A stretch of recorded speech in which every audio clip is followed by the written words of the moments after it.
Urinary problems. ఈ urinary ప్రాబ్లమ్స్‌కి మామూలుగా అయితే డాక్టర్ దగ్గరికెళ్తే మెడిసిన్స్ ఇస్తా ఉంటారండి. ఈ మెడిసిన్స్ ఏసుకోవడం వల్ల ఒక్కోసారి మనకు ఆ ఇన్ఫెక్షన్ ఎక్కువ అవుతుంటది. ఒక్కోసారి తక్కువ అవుతూ ఉంటది. బట్ ఒక హోమ్ రెమెడీ ఉంది. ఈ రెమెడీని పాటిస్తే డ ష్యూర్‌గా మన యూరినరీ ఇన్ఫెక్షన్స్ తగ్గించుకోవచ్చు అంటున్నారు general consultant doctor Aditya Ranganath గారు. అసలు ఈ రెమెడీ ఏంటి? మన యూరినరీ ఇన్ఫెక్షన్స్‌ని ఎలా తగ్గించుకోవచ్చో డాక్టర్ ద్వారా తెలుసుకుందాం. నమస్తే సార్. నమస్తే సార్. సార్ చాలా వరకు యూరినరీ ఇన్ఫెక్షన్స్‌ని మనం చిన్న పిల్లల్లో గూడా చూస్తా ఉంటాం. అండ్ మహిళల్లో ఎక్కువగా చూస్తా ఉంటాం. హ్మ్. అండ్ జెంట్స్‌లో గూడా సుఖవ్యాధులు ఉన్న వాళ్ళలో ఎక్కువ చూస్తుంటాం.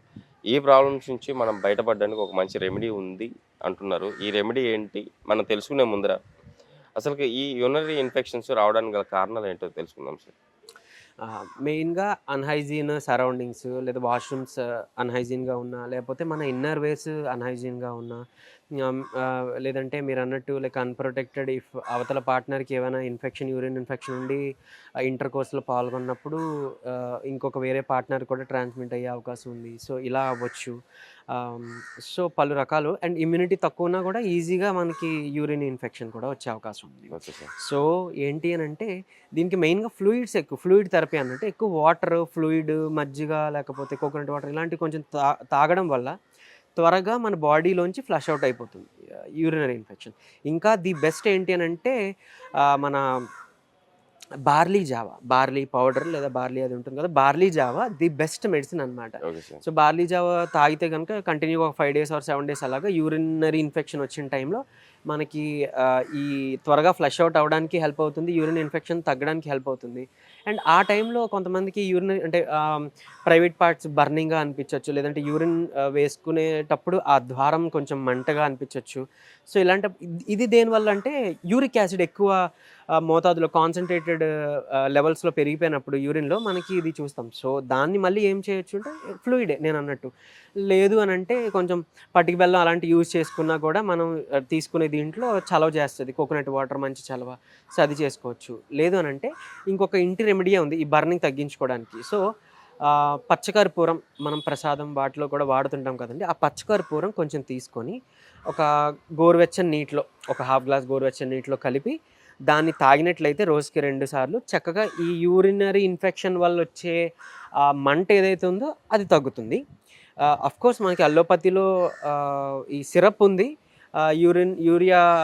యూరిక్ యాసిడ్ కాన్సంట్రేషన్ తగ్గిస్తూ మళ్ళీ మనకి దానివల్ల మళ్ళీ వచ్చే స్టోన్స్ అది ఫార్మ్ అవ్వకుండా ఉండడానికి మనకి పొటాషియం క్లోరైడ్ ఆ సిరప్ అయితే ఉండింది. దాన్ని 1 టేబుల్ స్పూన్ ఒక హాఫ్ గ్లాస్ వాటర్‌లో ఆర్ 1 గ్లాస్ ఆఫ్ వాటర్‌లో మిక్స్ చేసుకొని తాగాల్సి ఉంటుంది. బట్ అంటే మళ్ళీ ఆ సింథటిక్ వాటి వైపు వెళ్ళకుండా నేచురల్‌గా అయితే చక్కగా పచ్చకర్పూరం విత్ హాట్ వాటర్ మనం తీసుకోవచ్చు. అలానే బార్లీ జావ చెప్పాను కదండీ! అది యూరినరీ ఇన్ఫెక్షన్‌ని తొలగించడానికి హెల్ప్ అవుతుంది. అండ్ ఇంకొకటి పాలీయూరియా అంటే చాలా సార్లు యూరిన్‌కి వెళ్ళాల్సి రావడం అనమాట. సో, ఇది ఏంటంటే యూరిన్ ఇన్ఫెక్షన్‌లోనే వన్ ఆఫ్ ది రీజన్ అనమాట. యూరిన్ ఇన్ఫెక్షనే వన్ ఆఫ్ ది రీజన్. దానికి యూరిన్ ఇన్ఫెక్షన్ వచ్చినప్పుడు ఎక్కువ సార్లు వెళ్ళాల్సొస్తుంది. లేదంటే డయాబెటిస్ పేషెంట్స్‌కి గ్లూకోజ్ లెవెల్స్ ఎక్కువైపోయినప్పుడు కూడా ఎక్కువ సార్లు ఎళ్ళాల్సొస్తుంది.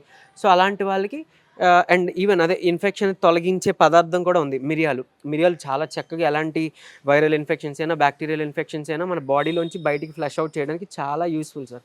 సో, మిరియాలు కషాయం తాగొచ్చు. లేదు అనంటే మిరియాలు, శొంఠి ఈక్వల్ క్వాంటిటీ అండ్ బెల్లం. మిరియాలు, శొంఠి, బెల్లం ఈక్వల్ సమానమైన మోతాదులో తీసుకొని దాన్ని మరిగించి కొంచెం మంచినెయ్య యాడ్ చేసి దాన్ని తాగితే గనక రోజుకి 2 పూటలు ఈ పాలీయూరియా ఎక్కువ సార్లు ఫ్రీక్వెంట్ యూరినేషన్ వెళ్ళాల్సిన ఆహ్, ఆహ్, పరిస్థితి ఏదైతే ఉందో దాని నుంచి బయటపడొచ్చు సార్. ఇది చేసుకోవచ్చు. Okay sir. యాక్చువల్లీ ఏందంటే మన ప్రైవేట్ ప్లేసెస్ ఉంటాయి. ఆ ప్రైవేట్ ప్లేసెస్‌లో అంటే యూరిన్ పాస్ చేసే ప్లేసెస్‌లో కొన్ని ఇన్ఫెక్షన్స్ అవుతా ఉంటాయి. ఈ ఇన్ఫెక్షన్స్ నుంచి ఎలా బయటపడాలంటారు? ఆ!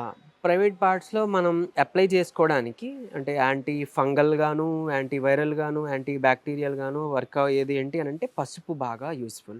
ఉప్పు పట్టిక యూజ్‌ఫుల్.